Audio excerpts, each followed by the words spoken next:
اگر طاقتور ظلم کرتا ہے تو اس کے ساتھ ظلم سکتا ہے، طاقتور کے ساتھ انصاف نہیں سکتا، اس کے ساتھ ظلم سکتا ہے۔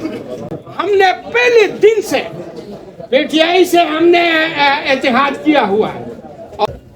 اعدلوا هو اقرب للتقوى وقال النبي صلی اللہ علیہ وسلم من يطع الله ورسوله فقد هدى ومن يعص الله ورسوله فقد غوى حتى يفيء الى امر الله۔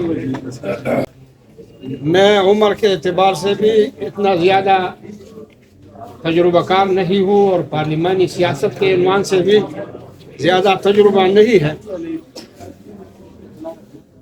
میں 2-3 تجاویز پیش کروں گا اور اپنی بات کو شروع کرنے سے پہلے میں ایک شعر کہوں گا۔ باغبان نے آگ دی جب آشیانے کو میرے، باغبان نے آگ دی جب آشیانے کو میرے، جن پہ تکیا تھا وہی پتے ہوا دینے میں۔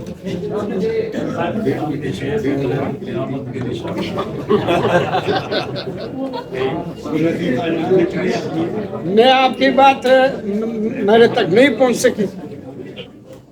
میرے خیال میں جو لوگ اپوزیشن میں رہے ہیں اور وہ اپوزیشن کے اتار اور چڑھاؤ کو جانتے ہیں، اور جو حکومتوں میں رہے ہیں اور حکومتوں کے اتار چڑھاؤ کو جانتے ہیں، آج کا یہ اجتماع کامیاب ترین اجتماع ہے کہ اپوزیشن پہ پابندی لگا دی ہے۔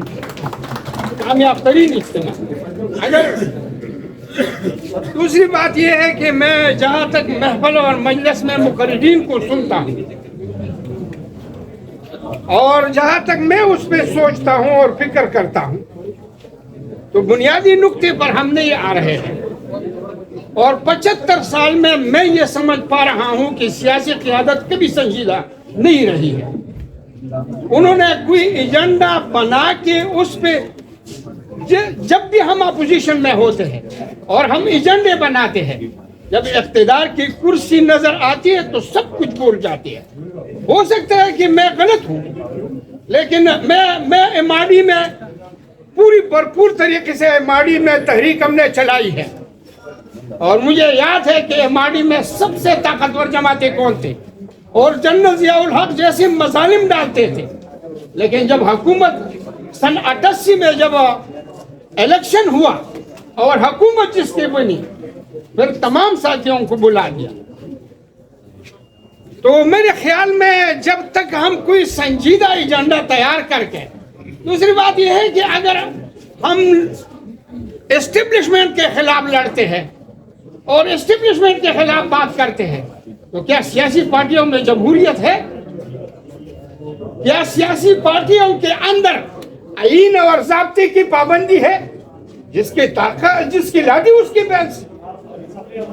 میں اس بات پہ بھی گزارش کروں گا کہ جب تک ہم اپنے سپوں کو مستحکم نہ کریں، ہم خود جمہوریت پر چلنے کے لیے تیار نہ ہو جائیں، ہم خود حقوق دینے پہ تیار نہ ہو جائیں۔ اسٹیبلشمنٹ تو طاقتور ہے، اس کو پاکستان ملا ہے۔ اگر طاقتور ظلم کرتا ہے تو اس کے ساتھ ظلم سکتا ہے، طاقتور کے ساتھ انصاف نہیں سکتا، اس کے ساتھ ظلم سکتا ہے۔ اگر طاقتور ظلم کرتا ہے تو اس کے ساتھ ظلم سکتا ہے، طاقتور کے ساتھ انصاف نہیں سکتا، اس کے ساتھ ظلم سکتا ہے۔ تو اس سے گلہ نہیں ہے، گلہ ہمارے اپنوں سے۔ دوسری گزارش یہ ہے کہ اگر سیاسی قیادت سنجیدہ ہو جائے، اور ساروں نے اس بات کو اشارہ کیا، تو ہم پھر بیٹھ کے ایک لائحہ عمل تیار کریں، اور پبلک ریسپانس ہمیشہ کے لیے تحریکوں کے لیے ضروری نہیں ہوتے۔ پبلک ریسپانس ہمیشہ کے لیے طاقتوروں کے ساتھ ہوتے ہیں۔ یزید کے ساتھ پبلک ریسپانس تھا، لیکن حسین رضی اللہ تعالیٰ عنہ کے ساتھ پبلک ریسپانس نہیں تھا۔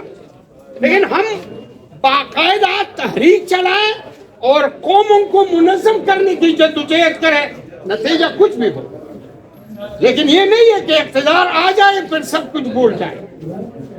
اور میں بھول گیا مولانا عبدالغفور حیدری صاحب اور ہمارے وکیل صاحب ان کو میں خوش آمدید بھی کہتا ہوں اور ان کی سرپرستی کے لیے بھی عرض گزار ہوں.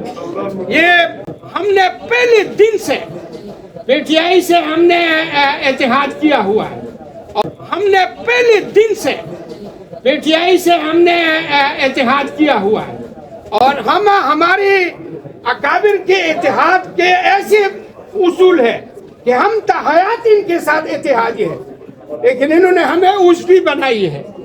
تو اوزبی کی ڈیوٹی یہ ہے کہ گھر پہ بیٹھے اور وہ انتظار کرے. تو ہم انتظار میں ہیں. وآخر دعوانا الحمدللہ رب العالمین.